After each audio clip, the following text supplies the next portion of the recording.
Kodak Moments still exist, but they're not what you think. This is the focus group.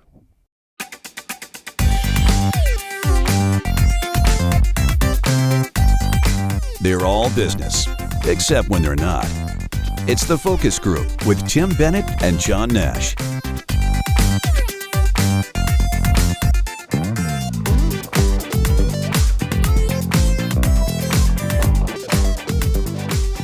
Hey, welcome to the Focus Group. Tim Bennett here, as always, with my good friend and co-host, Mr. John T. Nash. John, I feel like I've got a frog in my throat. I don't know. You were coughing allergies. just before I did when we went to the opener. I did too. It was it's like a little phlegmy summer allergy thing. Whatever it is. So, hey, thanks for joining us here on the Focus Group. You can learn all about us at focusgroupradio.com. You'll also find our companion podcast there, which is TFG Unbuttoned, which is released on Tuesdays. And while you're there, please give us a like or a follow or a subscribe or whatever they call it. It's all free. You'll get all of our other media there as well. You might have to suffer through one or two ads, but you know. Oh well, yeah. Well, yeah. So that's the new our thing, Believe network.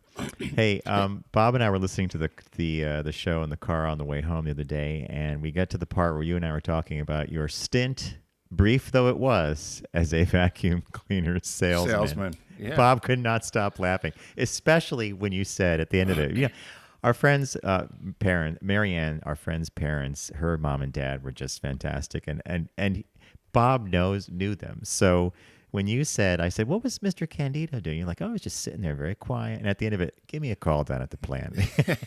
It's the best sales call I ever made. Yeah. Do you like acting? We couldn't stop laughing at that. I should have saved the article. I remember the guy he was such a salesman, the guy who was trying to recruit these kids. It was somewhere like in Bristol or something. They were hundreds of us college kids that showed up, and this kind of overweight Abbott Costello sort of guy gets up there and starts putting on this show and dancing around the stage, and then has $20 bills and see these, anybody want a $20 bill? Anybody want a $20 bill? And then rips them up and throwing them in the air. I don't care about money. I make so much money because Are you serious? Oh yeah. So he's ripping on $20 bill. Can you imagine 1980, 81, 82 ripping up a 20, even now? And then little after the presentation of lunch, the crowd dwindles down to there was about 60 of us that got the vacuums. And that you could go out and act and sell. Well, you had to get up in front of the class and talk about yourself a little, put your spiel about who you were and what you did, what you want to do. And I think I went up and said something crazy like, I'd like to be an ambassador someday. And he goes, I hope it happens. Then that was a dream of yours to work for the State Department, if I recall. Yeah, no, I really wanted to. And so,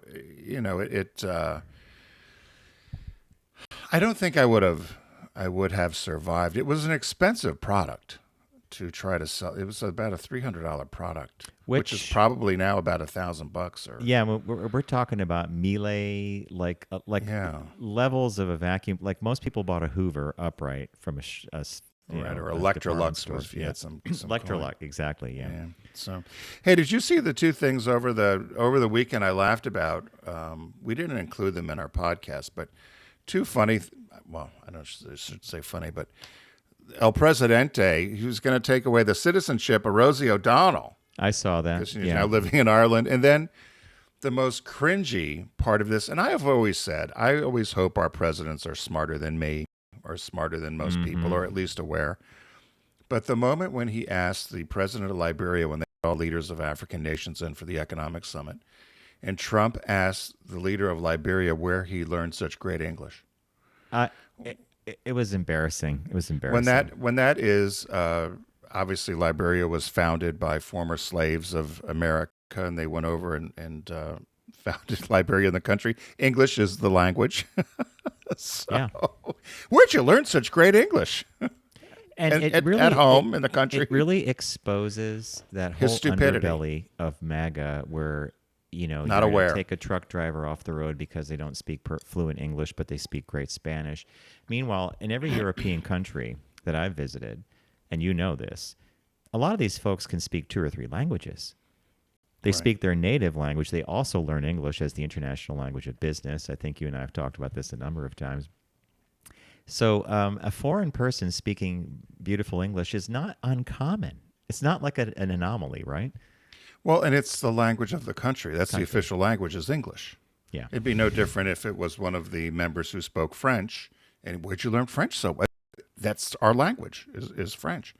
So I just thought it just was typical of his ridiculousness. We were talking about it over the weekend with friends because he had a dust up with England too. He was upset about the lease on Diego Garcia, which is a small island off of India, which we house a lot of our bombers there. And he didn't understand why we had to re-up a lease. And they kept saying it's a British territory. Well, why don't we just take it? It's a British territory. Can you imagine? It's just the stupidity is just beyond me. But No, I'm not so sure it's stupidity. I think it's stupidity in terms of how it's played out. But this is someone impressing on the world, their worldview, and everything else be damned, right? Like, Yeah. here's truth today. It's an island you have to lease? Well, no, yeah. Or the Greenland thing. Remember right when it got Yes. inaugurated? It's like, let's take over making Greenland. right, and Canada's going to be a state, and blah blah blah. Anyway, well, that's On a all lighter great. note, I saw in the New York Times that a gentleman passed away this weekend, or actually he passed away a while ago, but it was just reported recently. His name is Bill Dilworth, and he died at the age of 70, I think. And basically his job for the last couple decades has been taking care of a room in Soho filled with dirt. And it's known as the New York Earth Room. It's a monumental artwork by Walter de Maria, and he was a famous minimalism and abstract artist. And apparently this was part of an installation years ago in a Soho gallery, but it was so popular they've kept it, and it's now part of the Dia Foundation. So there's a room in Soho, downtown, filled with dirt that someone rakes every day, and this was this guy's job. Isn't Do that people still something? come to see it? Yes, they do. And he had a logbook of Who the hell people will who go see? Who the hell goes to see a room full of dirt? sign me up. I found out. Are there's a you room- gonna go down there and I look am at that? gonna What go are you going to see the- look at? the dirt room. It's something to see. You But New Yorkers are absolutely crazy. You're going to go all the way down. So you'll open the door. Here's the room. yeah, So and do the you look guy- in, and it's yeah. full of dirt. Now, this gentleman who passed away, he was 70. He was an artist himself, but didn't really like the art world. But so he tended to the dirt. He did his stuff, and he was paid. His salary was paid by the Dia Art Foundation, now the Dia Art Center, or the Dia Center for the Arts. And the room offers visitors a curious kind of sustenance, the quiet of the space, the rich, loamy smell, the incongruity and delight of finding a field of dirt in the middle of the city. You So know there what I'll you go. do, John? How could you John, not go, John, Tim? I'll give you $1,000 if you go in there with a little thimble of grass seed, dump it in there. So part of his job was to root out mushrooms because they grow in dark and moist areas. And I think Tim, that's a funny. It'd be better if it were wildflowers, like purple Or something. wildflowers or something. Yeah. I just find that stuff. It's all luck. I think a lot of art is luck. You and I could take an empty frame and put a Post-it note on it and hang it up, and some fool would give us $10,000. We might as well start doing it. I have to show you. When we visit with you, I'm going to bring a book down that we got. It looks like a children's golden book. It's called something about Johnny Visits the Art Museum, and there's a panel, and it looks like Jack and Jill. And there's a panel where this little boy says, "Mommy, I could have made that," and the mother says, "But you didn't." Didn't. So there you go. Which is what they always say. Art is what somebody will pay for it, right? Mm-hmm. Well, anyway, what caught your eye this week? What caught your eye? Here's what Tim and John found. I'm surprised the woke police aren't on this one, but maybe they approve of it. Basically, it's what I am focusing on this week is something that came up in BuzzFeed and through the HuffPost, and it's Diabetic Barbie. So I did not know that Mattel did this, but they have done it with other categories. And basically, this is a Barbie doll that represents people with diabetes. And the new doll enables more children to see themselves reflected in Barbie, Mattel wrote on Tuesday. The line features Barbies with various skin tones, hair colors and textures, disabilities, body types, and more. So previously introduced fashionistas include a Ken doll with a prosthetic leg and a Barbie with hearing aids. And there's also a Barbie with Down syndrome and she came out in 2023. I have never in my life seen these dolls, but you and I don't go to toy stores to check this out. I But the wonder if you doll have to buy them online, maybe. probably the So doll specialized. comes. It's called Breakthrough T1D, a type 1 diabetes research and advocacy organization formerly known as Juvenile Diabetes Research Foundation. They were the people who partnered with Mattel to do the doll to ensure that the design of the doll truly captures the community. That includes accessories that accurately reflect the medical equipment people with type 1 diabetes must and may need, the California company said. Visibility matters, so the doll comes with and you see it if you're watching on YouTube, there's a picture of the doll. She comes with a monitor, and she comes with something on her arm, one of those little discs you might see people have, where they tap their phone to it. It tells them what their glucose levels are. This blew me away, right? Like diabetic Barbie, Down syndrome Barbie, Ken that has a disability. Never ever heard of this stuff. I think it's kind of cool if you're a little girl and you're either one of your parents might have this, or you are in fact diagnosed with diabetes, which can affect anybody. But have you ever heard of this? No, I haven't. And I'm with you. I think if it, obviously young kids that have some sort of disease or illness, being a kid is tough. Yeah. Anyway, and to have a disease like diabetes or one of the other ailments that can affect them, to show that they're not alone, I think is helpful. So I think this is a good thing. I was unaware of it. So where does the world draw the line? Like, is this woke? I'm sure it can be considered woke, right? I mean, Because you're catering to you're including others. You're creating a special product that caters to a very select segment of the population. So I mean, this probably won't get the kind of blowback it would get if this was just lesbian Barbie, right? Or transgender Barbie. Once again, if you're part of a community that is scorned by all, they'll use any excuse on the planet to tell you that you're doing something wrong, but this is okay. I don't mind this. I think this is fantastic for kids. But again, I look at it with a bit of a hypocritical eye because I'm like, you're probably going to give this a pass, but you won't give us something else a pass because of, I don't know, God said something or your religion doesn't like it or whatever it may be. I don't mean to be cynical, but. No, I think this is, I'm surprised by this only because I'm surprised we haven't heard about it, but it makes sense. I think it makes sense. And mine is very, very different.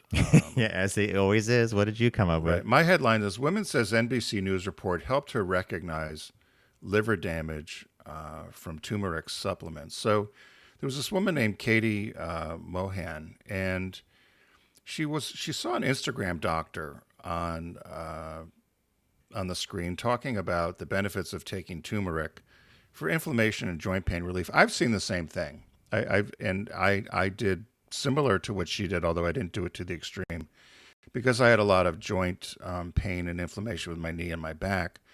I had bought turmeric pills at Costco, and I was taking those daily, and I was cooking with turmeric and hoping for relief of joint pain and inflammation. They said what happened to her a few weeks after she started taking, she was taking mega doses of this too, which I think is the warning here. She was taking about 2,200 plus milligrams a day. Wow. And they said is there a recommended They said amount? somewhere between 50 and 200, depending on your liver, how it can process it. But they said that, so she's 57, as I said.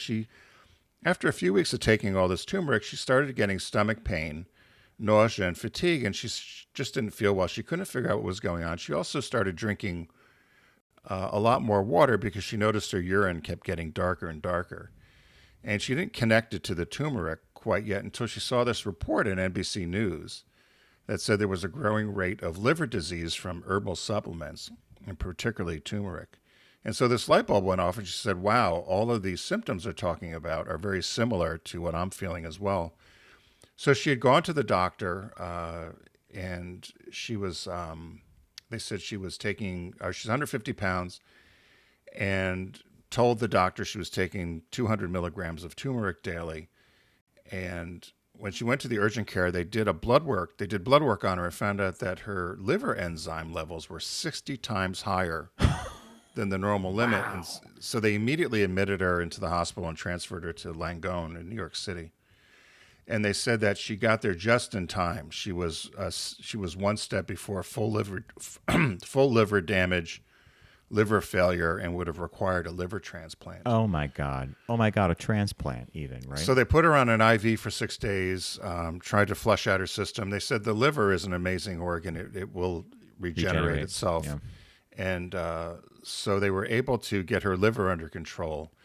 And she says, and what this doctor had warned her, what the doctor said is that it's tricky with the liver because you never know, again, how your body's going to synthesize these medications. And they said natural doesn't always mean safe. And so she had said, this woman now, Katie, has said that she's now will never put another supplement in her body. But the doctors warned, and they said, it's about balance. They said balance is everything. There's nothing wrong with taking supplements, and you have to put it in perspective that anything you do too much of can be harmful. And they gave the example of acetaminophen, which is Tylenol. Yeah. And they said that really is, of all the things, even more than turmeric, they said that's the most common cause of liver failure, is people take too much acetaminophen or Tylenol type products. And they said, but we don't see panic about that. But the panic about these supplements, they were wondering whether it was in balance or not, or in the right context. Because they said if you eat too much kale, it could hurt your thyroid. Too much fruit could spike your blood sugar, and so forth. But they did say you just need to pay attention. And if you're taking any supplements, and I think the lesson here is balance is everything, and moderation, knowledge, and paying attention to your body is important. But good thing she caught it in time. In other words, the Greeks were right. In all things, moderation. Yes. And that was the lesson here. She was taking way too much. I used to take turmeric, as I said, and I stopped, and I don't know why I stopped. And I was taking lion's mane mushrooms also because I have nerve damage from my back operation. Yeah. Oh, and they said Japanese ancient medicine said that lion's mane mushrooms will grow nerves back. Well, of course, when I went to go see my doctor for the knee, it's like, are you taking anything? I said, well, I'm taking lion's mane because I said it's gonna regenerate my nerves in my leg. And he busts out laughing. He goes, how's that working out for you? I can't run. I can't walk. I said, not so good. But I read this whole thing about lion's mane mushrooms, and then I was taking B12 and all these other things. I've stopped them all. I don't take any. It's interesting you say that. Years and years ago, our normal doctor would recommend vitamin E. I think he had a couple he would have us take, but his advice on that changed dramatically over the course of many years to the point of don't take any of it. You should be getting it in your diet.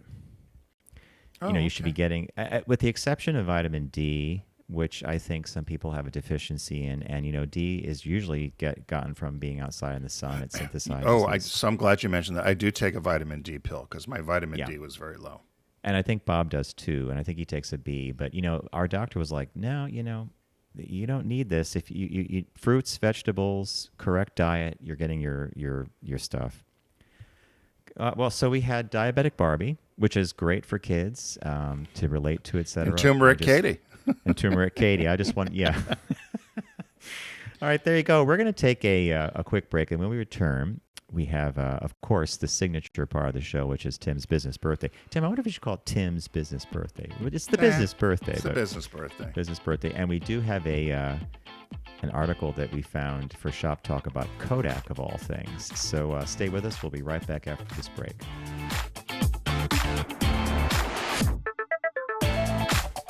You're listening to The Focus Group with Tim and John. Learn more at focusgroupradio.com.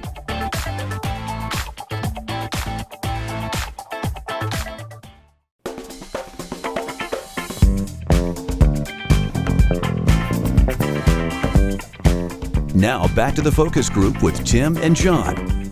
Available pretty much everywhere.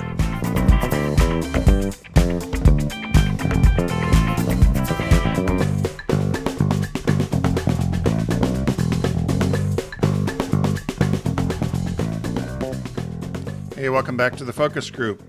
Tim Bennett here with John T. Nash. Be sure to find us and all of our media housed at Focus Group Radio. And while you're there, be sure to give us a follow or a like or a subscribe. We have to ask for that all the time, John, everyone says. It's practically panhandling at this point. I know. Well, it's funny because on our YouTube channel, which the audio is still king for our program, but on the audio channel, I did a scan to see how many people so based upon who watches or tunes in, how many people do you think are subscribers or followers or likers? If you had a percentage, maybe 5%. Yeah, you're about right. So 90-some% of the people that watch the show don't like or follow her. So Yeah, anyway, just please pull the like show me. down. Please like me. It's like Sally Field. You like me? You really like me? Please follow. So we have our business birthday today, Mr. Nash. Everyone does celebrity birthday greetings, but the Focus Group is the only show in the universe that celebrates business birthdays.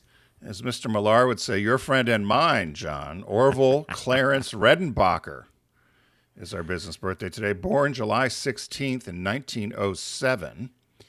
He died at 88 in 1995. He's an American food scientist, a businessman, and also most famously associated with the brand of popcorn that bears his name, Orville Redenbacher. And the New York Times once described him as the agriculture visionary who all but single-handedly revolutionized the American popcorn industry. Now, do you remember we were talking about popcorn and it was odd that this came up. I think a couple of shows ago we talked about popcorn. I wanted those Last week, little. you talked about the miniature kernels that popped beautifully, and now someone calls it pip corn. Yeah. And then our producer, Matt, had sent me some information about small kerneled corns and where I could buy them. And interestingly enough, though, Redenbacher was the exact opposite. He thought popcorn was too small and too anemic, and he wanted big popcorn. So he grew up on his family's farm in Indiana, and he used to sell popcorn from the back of his car, and went off to Purdue University where he majored in agronomy, and which is the technology of producing and using plants or agriculture for food. And he ended up buying with a friend of his. The guy's name was Charles Bowman.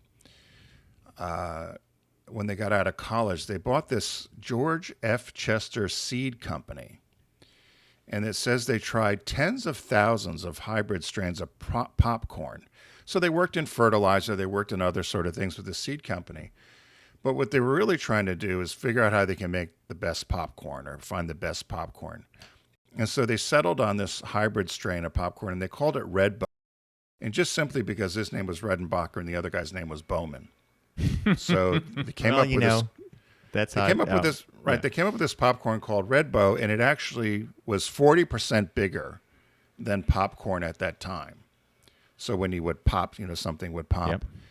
And they said that this breakthrough that they achieved in 1965 was important because they said the popcorn people were eating prior to this was really no different than what the Iroquois Indians had produced and gave to the Pilgrims for Thanksgiving 3 centuries earlier.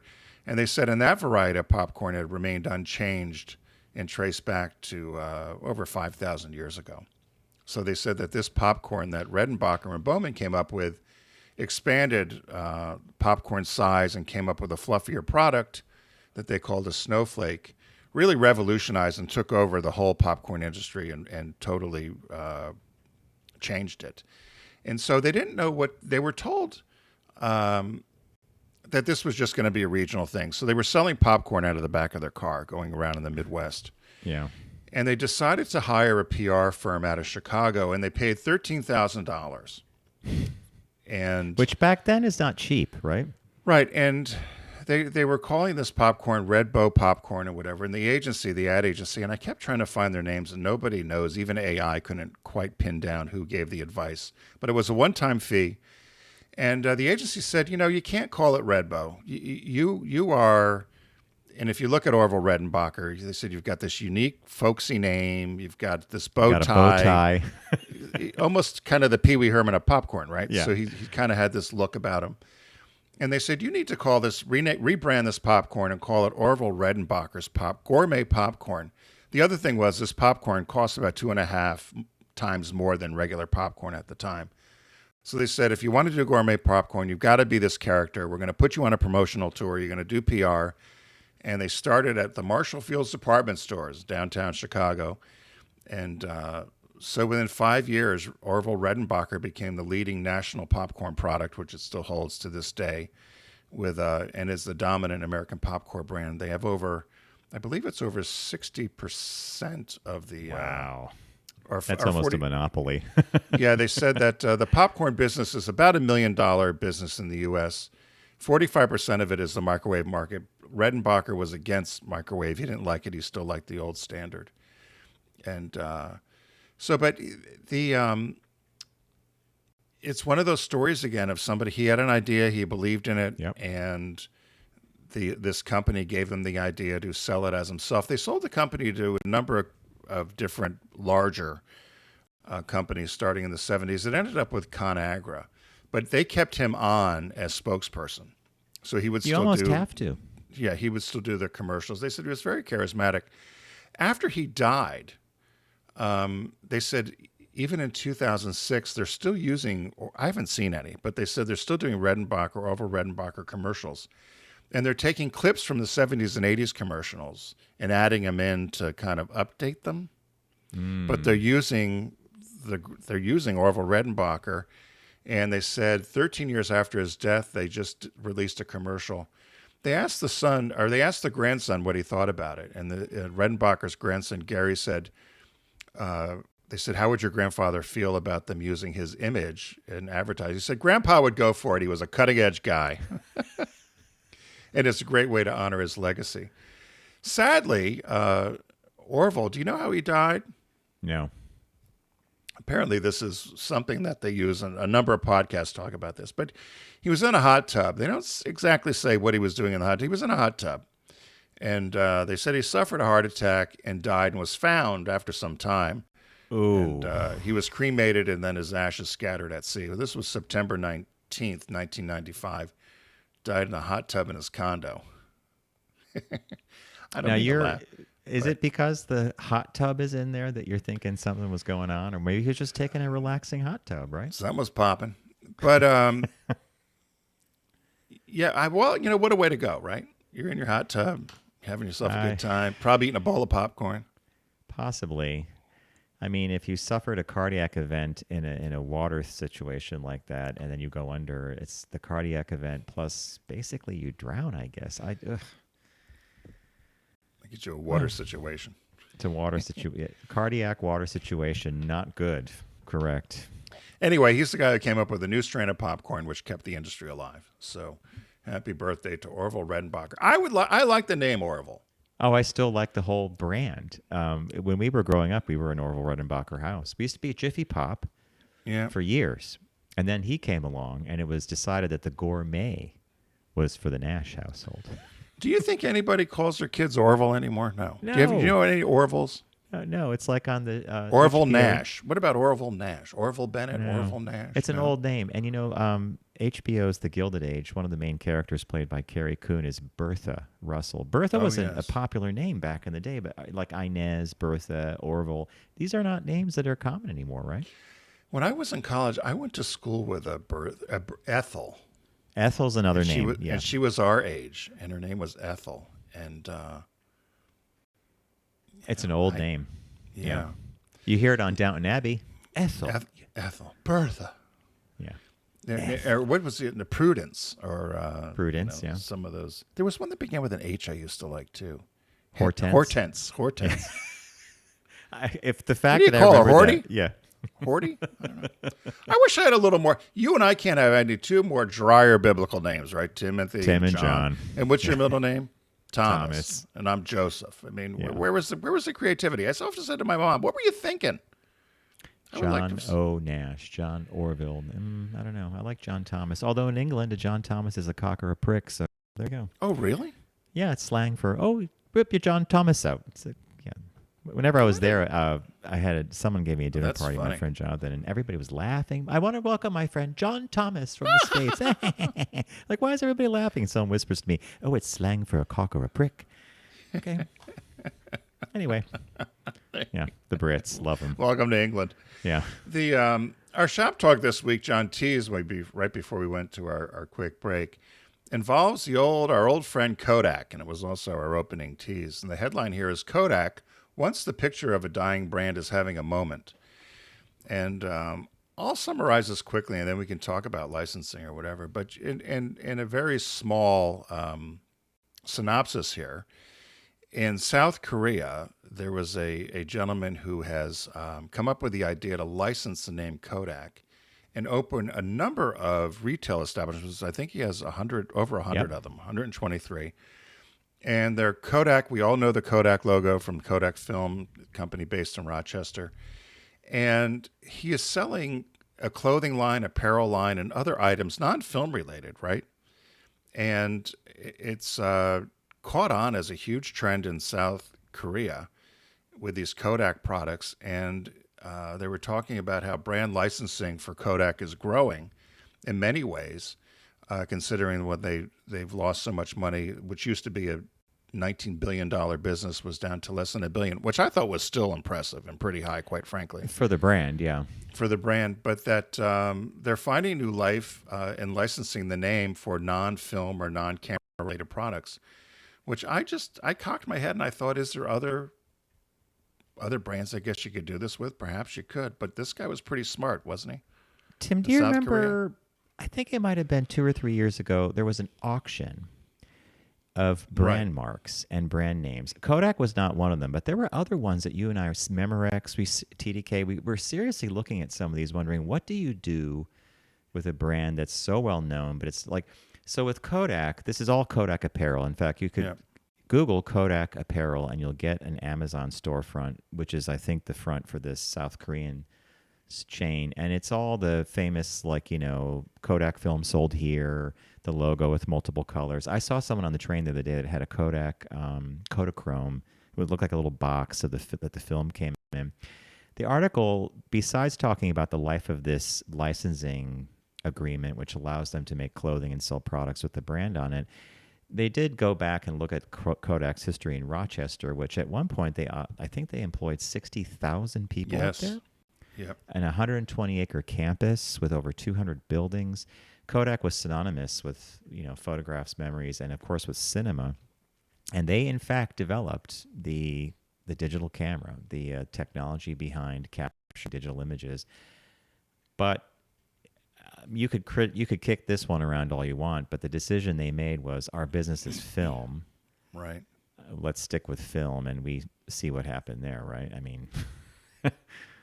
And that's why it was surprising to me that they still were, when they said they still had revenues of $1 billion. Yep. I guess they're still using, motion pictures would still use film, right? They're not. Hollywood still shoots some films on Kodak stock. In fact, it's often a mark of a director who wants film, the look of film. IMAX, I think the IMAX, I don't know if Kodak makes the IMAX frame, but it's enormous film stock. So, but again, you're talking a limited, not every film is shot this way. Not every film is made in IMAX. So you're dealing with a small niche market almost. Right, and they said they also get revenues from commercial print products as well. So, but I was surprised when they said they still had revenues of $1 billion. Certainly it's not what the $19 billion was in 1990. And they said what they were as big as almost an Apple or a Google was in the heyday. Of their day, they were in fact that company, right? But would you buy, I often, they said the big part of this, and they think why the success of this is you'll see the Kodak logo, which is the red K and with the yellow and the red, and that it brings an emotional connection or makes you smile. It's no different than, I think you said one time you were wearing an old branded T-shirt and it just made somebody else recognized it and smiled. And they said that's what's happening here is that people will see it and have a positive feeling about the brand. Kodak Moment. We all knew the tagline there. And so I went on Wikipedia and thought, let me see what other, in quote, dead brands are. There's hundreds of thousands of them, of course. But I was going through the list to say, are there ones you could do this with? and the one I picked out, which I thought was funny, was People's Express. I didn't quite know what you would do with it, but Tim, remember that? Yeah, I remember it. yeah, the wing had the nose. It was like Yeah, a yeah. people. You know, in the article, the article came from the Times, by the way. They had this 2-paragraph section that kind of intrigued me. It said, Timothy Calkins, a marketing professor at the Kellogg School of Management at Northwestern University, called the assortment of deals striking and said that while they served to keep Kodak out there, they suggested a sense of desperation. In a way, when you see this happening, it's a little bit sad because it really does indicate just how far the Kodak brand has fallen, Mr. Calkins said. This is characteristic of a brand that has come upon hard times. Agreed, if you looked at the fact that their business literally just was wiped off the face of the earth practically because of the switch to digital as opposed to film.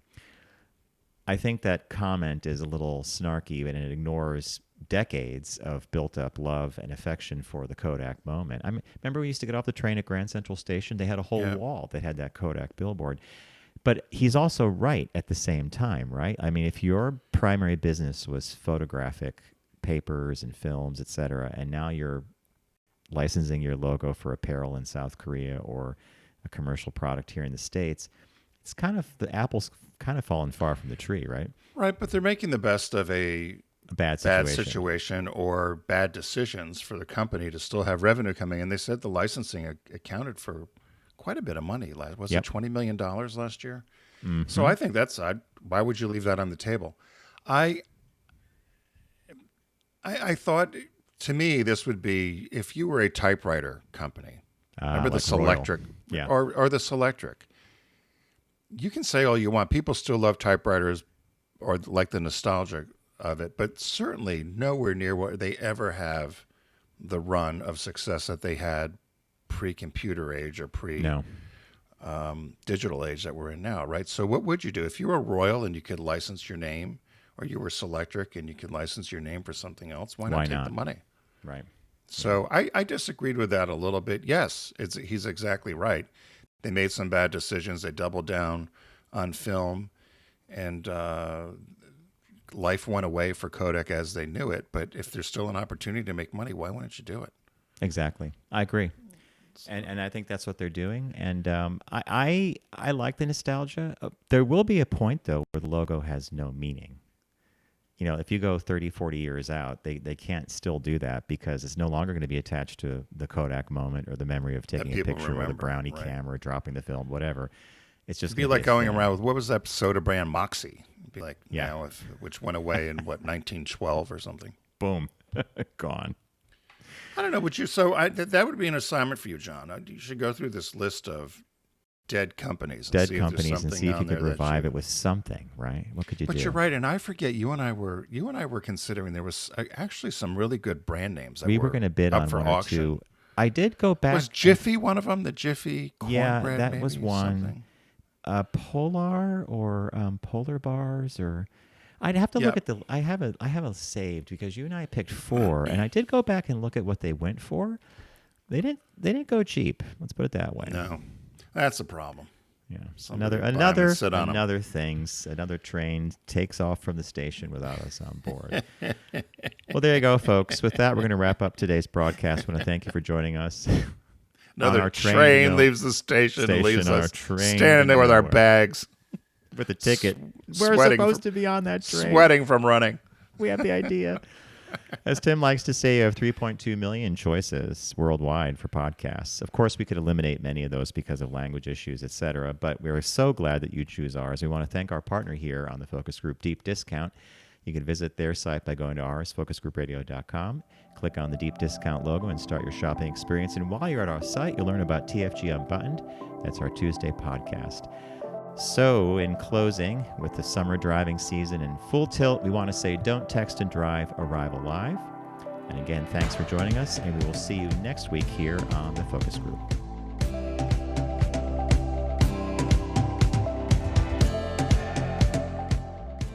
It's the Focus Group with Tim Bennett and John Nash. Accessible on all platforms. Subscribe, like, and rate us on your platform of choice.